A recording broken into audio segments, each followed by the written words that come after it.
Hello and welcome to The Big Fight, coming to you from the National Stock Exchange in Mumbai, and that's because it's that time of the year. This is the one program that you need to watch, otherwise it could be injurious to your wealth. Because yes, this is that episode of The Big Fight where we get the top experts in the field and we try and ask them, where should you be investing your money for the next 1 year? Let me just introduce the panel. Niranjan Hiranandani joins us, Managing Director of the Hiranandani Group, who I think was there with us last year as well, as was Ramdev Agarwal, the Joint Managing Director of Motilal Oswal Financial Services. His mutual funds have been doing really well for the last year. So, I mean, look, you're going to have to give us more than just saying, put it into my fund. Okay, Ramdev, so you're going to have to give us more details than that. So, fine, we'll come to you to get some more details as we go forward. Suresh Sadgopan is a certified financial planner who will tell you exactly how to plan your investments. No doubt the words asset allocation will come into this as they often do. Sanjeev Agarwal is the CEO of Gitanjali Exports Corporation Limited, who has a very strong view, I'm sure, and lots of details on that much prized asset for all Indians, which is gold. Marriage season here, Diwali season here, a lot of people are just buying gold. Is that the right thing to do or no? We'll find out. And finally, it's great to have with us Ghulam Zia, who's Executive Director, Knight Frank. Well, real estate in particular, but also your take on everything. Stock markets, mutual funds, commodities. Tell us if there's something radical you want us to buy in some metal somewhere, zinc or something. Tell us. No, we'll take your advice. All right, thank you all so much for being with us. One word perhaps to start off with, or one phrase to start off with to just set the stage. In the next 1 year, 2015, 2016, which asset class is going to do the best? Which asset class should you be investing in? You first, then I'm going to come to others. One phrase, then I'll ask you to explain more. Anybody who does not buy a residential real estate will miss the bus in perpetuity. I think this is the year for the residential real estate. It's down in the dumps. It's going up and up now. The demand is picking up. And the people who invest in it today are the persons who are going to be the biggest gainers in the next 5 years. Ramdev Agarwal, you also have a theory on people missing the bus if they don't act fast. Yeah, so with the falling interest rate and economy just about to take off, one has to invest in equities, if not 100% of the net worth or savings, at least 50-60% of their savings must go into equities, because in the last 30 years, markets have gone up 100x. The smart guys have done 1000x, but at least market has gone up by 100x. I think you have to start buying in not only next 1 year, but from tomorrow itself, you have to start building your equity portfolio for much longer prosperity. Okay, long-term returns is what you're saying people need to keep an eye on. 100x the Sensex has risen and the Nifty have risen in these years. All right, good point. Suresh. Yeah, you specifically asked me about next 1 year. So if I'm going to restrict myself to the next 1 year, I would say debt products as such give the best bang for the buck at this moment. I completely agree with Mr. Agarwal that in the long term, equities are definitely an asset class to look at. But I think with the falling interest rate scenario upon us, I think debt mutual funds or debt products in general, I think are a good bet for people. There is very less risk. The next 1 year, you're saying debt is going to outperform equity. Just on that point, Ramdev, what you said was a long-term thing. In the next 1 year, do you still think equity will outperform debt mutual funds? Very difficult to say in equities. That last year also we might have said that it will do 15-20% because long-term averages are 17%. But it is very difficult to predict what happens in next 1 year. It could be 80-90% return also, if things work out, but it may be 5-10% below. So what I would say is on a say 3 to 5 year scale, your downside is 10%, your upside is at least 100%. Okay. Gold has to be part of your overall savings and part of the savings that goes into various financial assets. Do Indians overdo it on gold a little bit? A lot of people say that. You know how much of the world's stock of gold is actually in India? It's a very large amount. So. Yeah, but the fact of the matter is that gold that they hold have helped them in inflation protection over the last many years, over the last 20, 30, 40 years. That's the only asset which has given them that protection and continuity in protection without that volatility. So that's where it stands. Okay, even in the next 1 year you think gold? It's going to be positive. Will it give that incremental steep returns? Maybe not. but it'll give reasonable returns going forward. All right. So here we have it, Ghulam. Real estate, stocks, debt and debt mutual funds, gold. You have the tie-breaking vote as of this moment. I would go for mutual funds, SIPs. But those who are brave hearts, I would say jump into equity straight away. Because that's something, to me, it's making more sense today, much more than even real estate. So more than real estate, and having said that you're a bit Knight Frank, so you probably spend a lot of your time advising on real estate, you would still go for equity. When you say mutual funds, you mean equity mutual funds or debt mutual funds? I would go with equity. So your overall vote would be equity, That's right. not real estate. Not real estate. So let's dive into each of these. Why not real estate? Let's start the debate on that. As you said, perhaps I know a bit more than what most of the people know about real estate, hence not real estate. Well, we know That's that actually a rather worrying thing for the rest of us. So you know so much about it that you're saying no real estate for that reason. Absolutely, because it's a bit too on a shaky ground right now. I understand we're talking about housing for all, we're talking about, make in India, which will have a large impact on overall economy and hence on real estate. But next year and a half or so, I don't see many of these indicators changing. And that's a very risky thing for me to walk into right now, and especially because the prices haven't actually started coming down. And if I enter at that peak price point, then for me to make money on that is going to be a Herculean task, not real estate. So you're saying real estate prices are already high and have not come down too much. That's right. And you don't see too much return going forward, not the way it has been for the last 15, 20 years. Yes. All right, Niranjan, radically different views. No, this is a luxury of a person who already has housing availability to him. But take the people in the audience and ask them, do you want to buy a house in the next few years? The answer is yes. And those people who want to buy a house, better buy it now than wait for the prices to move up in the next 1 year and then get into the market. So buying a house is always recommended when the market is low, which is where it is today. Is the market low? Because if you look at real estate prices in India and compare them to the per capita income, a lot of people will say India is off the scale. The number of years salary you actually have to spend to buy a house. I mean, Mumbai, of course, is probably crazy, but even elsewhere.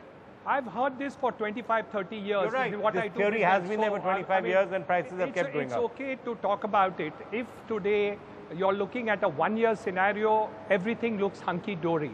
If you're talking about making your social security in your life and being able to buy it, the benefits given in terms of interest subvention, interest rate reduction, buying a house in terms of the benefits given by the banks and financial institutions today, Reserve Bank of India allowing you 90% loan, 20-year scenario. You're expecting a lot more concession than this. Some people feel that one of the things the government can do to get the economy moving is more on housing. So maybe in the budget and other things, a lot more rebates coming up, encouraging people to, spend more money on housing. Do you see that happening or no? See, from a real estate developer perspective, I don't mind if people take places on rent from me and wait to buy out the house and buy it at a higher price tomorrow.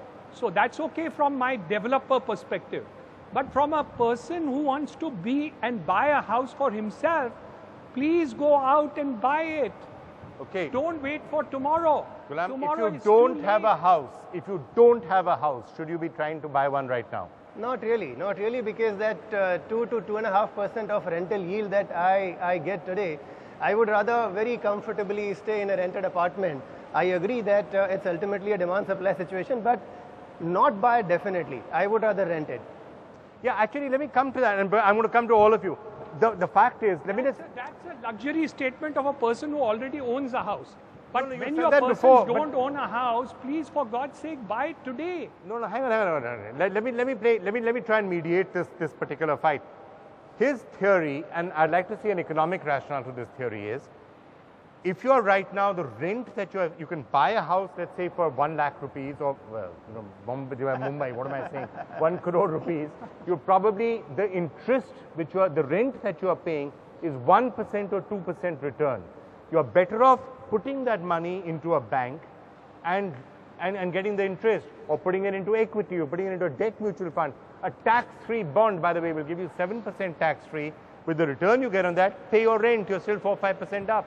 No, not at all. I wouldn't do that. If I was a person who didn't have a house, I would go in it, take a 20-year loan, a EMI, reduced rate At of interest. 8%. At the rent at which you're doing it, you will get your house. Okay.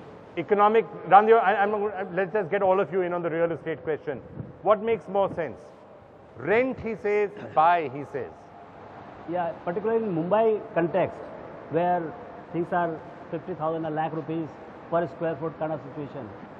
And today's rental yield of 1.5–2%, I would say, particularly the young guys, those who are making their career at 25–30, my analysts and the fund managers and all, I would expect that they would put the monies, life savings money, in the mutual fund kind of product, equity mutual fund product, where he can get anywhere between 15–20%, and he can comfortably stay in 1,000 square feet at whatever 2%, 3% yield on the same asset, and 5 years, 7 years out, because every asset has a life cycle. There is a time for the asset. In 95, 96, what was say 30, 40,000, it came down to 7, 8,000 in 2002, 3. People forget. I mean, Mr. Hiranandani is the best person to tell you in last 20 years what kind of asset cycle we have seen. From a high of 35, 40,000 in Nariman Point to as low as 7, 8,000 rupees in the same Nariman Point. And from there again to 45,000, and now again. But he said you won't get those prices. If you've got to buy a house, buy it now. Although other cities, I mean, like, look, it's not just Mumbai. Hyderabad, places like that, prices have been going down in a secular manner. And still you don't want to buy. Okay, we're trying to decide what the right thing is. I'm going to turn to the audience and see which way they're convinced. Let us look at this audience. They're all very young people here. So a lot of these people today they are in Mumbai. Tomorrow they may be in Hyderabad. Later on, 5 years down the line, they may be in Bangalore. Do you really want to drop anchor at this point in time and buy a house in Mumbai? So I'm asking a very broad question. Look, this program thing watch all around the country. So forget Mumbai. In general, his theory is if you don't own a house, buy one now. You may not be able to afford it later. His theory is don't worry about it if you don't have a house. You can always rent it. Rental, the rental is only 2% or 1% of the capital cost. You're better off putting your money into anything, tax-free bond or something, and rent it. Rent or buy, what would you say? I would say rent. For a lot of people, say rent? Yeah, I would say rent, because for a lot of people who are very young, they are going to be really mobile. Okay. So renting therefore is a much better option. Well, my first-hand experience is that, let's break this up into two. Are you talking as an investment or for living in it? If it's living in it, it's a no-brainer. You have to buy a house. You buy it today rather than any time later. I've gone through this whole process of analyzing yields and returns and so on, and got caught in the matrix of numbers where in 1980s, a flat in Cuffpade was costing 1 crore rupees, and I said, I'm better off renting it out. Today, I won't get it for 4.5, 5 crores. And it's out of my range. Ramdev would have his own theories on the fact that at that time, you could have been buying a share of Infosys at what price. That's exactly what I did. You could have been buying. I exactly did that. I bought Infosys. stocks. I bought stocks. And my stocks did not give that equal amount of returns as the property has appreciated. All right, we'll discuss which stocks you bought, because maybe they weren't the right ones. Because actually, even on the index, you would have probably... Yeah, so as a former banker, I performed the same analysis, and I realized that if you have to buy a house for yourself, the only first house, you might as well buy it any time, because over a 30 years period, it does not matter. Do you agree with that particular theory? So that if you're buying it for your own personal use, and you need to live in it, then you might still buy the house now, or still no? For some reasons, buying a house has become perhaps next to nationalism in this country. I am a nationalist, so I have to buy a house. It's not in India alone. All over the world, people don't care so much about owning a particular house. You can always rent it. But here in India, the psyche is very, very different. We want to own a house. I would want to challenge it. If for your life, if you can stay in a rented apartment, why not? Think about it. As somebody said, mobility. Tomorrow I get a job in Delhi, but that damn house which I bought in Bombay will hold me in Mumbai, and then my career growth aspiration could actually go for a toss. Niranjan? There is no social security in India which works beyond a house. Gold. He's about to say gold, gold, gold, gold. Absolutely no. There is no social security in this country today beyond a house. Whether you're mobile, immobile, or whatsoever, you're young, you're old, you're healthy, unhealthy, please buy a house. If you can't afford a big house, buy it in Hyderabad, a small house. How is it social security? What happens when your daughter-in-law or son-in-law throw you out of that when you're 75, 80? Then, okay, that's a separate big fight maybe. So, but Absolutely. We won't get into that, I hope, in this meeting. All right. But let me turn to the audience. How many of you, first of all, completely unscientific snap polling, how many of you think that real estate is the best investment? Okay, you know, audiences are starting to change in India. Why do you think so? The smart city is coming up and the land getting opened up in the future, if the legislation gets passed, don't you think it will be prudent for an investor to invest in a tier 2 or a tier 3 city and stay in rent in a place like Mumbai? So what happens is he gets to own an asset and he is also saving on the cost. Okay, so you're saying real estate is good, but pick where you are investing in real estate. Yeah, you had a view? So a house is a house. It always increases its value. It never decreases value. I've never seen a value get decreased. And when we buy a house, we can get rent. Even if we don't live in it, we can get rent. But That's you know what the rental benefit. return you're going to get? You're getting 2% rental return. Yes, sir. It's almost like putting your money in a Swiss bank, which is somewhat similar to that. So that's the issue. Your rental return is not very high, unless commercial, which is something else perhaps. My point, small point would be that it's not about what you can invest in real estate today. It's very difficult to get out of it if you were taking it as an investment. I would say, I would go with stocks and equity. And I would say the most important point would be, what is the asset class division that you would do? Okay, You know, that's something which I can tell you Suresh has been waiting for someone to talk about. He can't wait to start talking about asset allocation. But before he starts talking about asset allocation, he used the L word, which is a really important word, which is liquidity. And that is perhaps one of the issues around real estate, that you said it's a question of security, yes, but if tomorrow you really need to sell, that's where you have a problem. And that's one of the big disadvantages of real estate. It's big, it's lumpy. Can you sell your house if you really need the cash? If you've got equity or you've got a mutual fund, no problem. Even gold, sell it tomorrow. You can't necessarily do that with property. Downside? of course, there is a downside to everything that you do, but people who bought houses in Powai 20 years ago for 1,000 rupees are reselling it at 30,000 rupees today. Show me a position which would be equivalent and probably the finest houses in the world.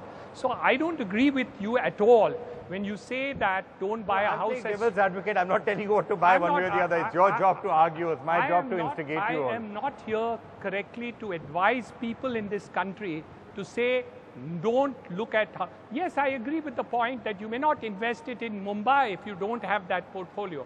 But don't not invest in it because that's dangerous advice to be given to anybody. Okay, so if you can, you should invest in. The liquidity question, is that something which comes? It's a huge concern. It's a huge concern because the more exclusive a property, lesser the number of probable buyers when you want to exit. And that gives you that much more pain when you want to sell. And that's a big difference between stocks and real estate. Selling a house is always a pain, and it's not something which can be done overnight. Even if I have a good market available, there are hundreds of people, and especially that happens in Mumbai. And I would give that to Mr. Hindani because he is in Mumbai. Selling a house, a ready house in Mumbai is not that much of a pain. But rest of the country, I can tell you, it's a Herculean task. Okay, let's turn to the second asset class that we were talking about, which is equity. Equity around the world has been seen as, over a long period of time, India real estate has given absolutely phenomenal returns. Around the world, equity is normally seen at that level. In India, a lot of retail investors in particular have actually burnt their fingers, which perhaps had led people to believe that equity is, it's gambling, sattabazi, it's one step away from, betting on IPL matches or the equivalent. How should people be investing in equity? One of the issues with the equity is, it is not a hard asset. When you buy real estate or gold, you get hard assets, you can touch and feel and kind of possess it. But what it does, because with the hard assets, your downside is limited, and hence, technically, upside is also limited. Whereas in equities, you are investing in businesses. Your small sliver of businesses, 100 shares of Reliance, 100 shares of Telco, 100 shares of Infosys, 100 shares of Sun Pharma. So, what you are buying is, though you are not in those businesses, but you have an opportunity to buy those small pieces of businesses and make a nice portfolio of those businesses. So, But that's assuming that people are buying equity with that frame of mind. Yes. Because that's not what often happens. A lot of people are buying equity and hoping to make money by saying, आज मैं 100 में खरीद रहा हूँ, कल मैं 105 में बेच दूंगा. That's when you can, and even worse, some of them borrow money to do it. In which case, then that's dangerous. Yeah, so that's the biggest problem of equities. In equities, you can invest and you can speculate. People who are looking for price change, even in a year's time, they are speculators, and they can borrow and whatever. I mean, experience is very bad. Whereas when you invest in businesses for the performance of the business, and not only for 1 year, 2 year, 3 year, 5 year, but 10, 15, 20 years, I mean, then that is investing, and that's where serious money has been made. Let me just put on record, Infosys, which is the mother of all the growth stories probably in the world, between 93 and today, they have grown by more than 6,000 times. In 20 years, 6,000 times, excluding dividend. With dividend, it is maybe 10,000 times. So, and they have, of course, Infosys is one story, but there are stories after stories, whether it is a Lupin, whether it is a Hero Honda, whether it is Bharti, whole lot of these companies. So, I mean, you need to be lucky to get one in your portfolio. All right. Before I come to the rest of them, on the question of equity, yes, you're talking about it's dangerous sometimes, you know, what can happen. Equity, what is your take on that?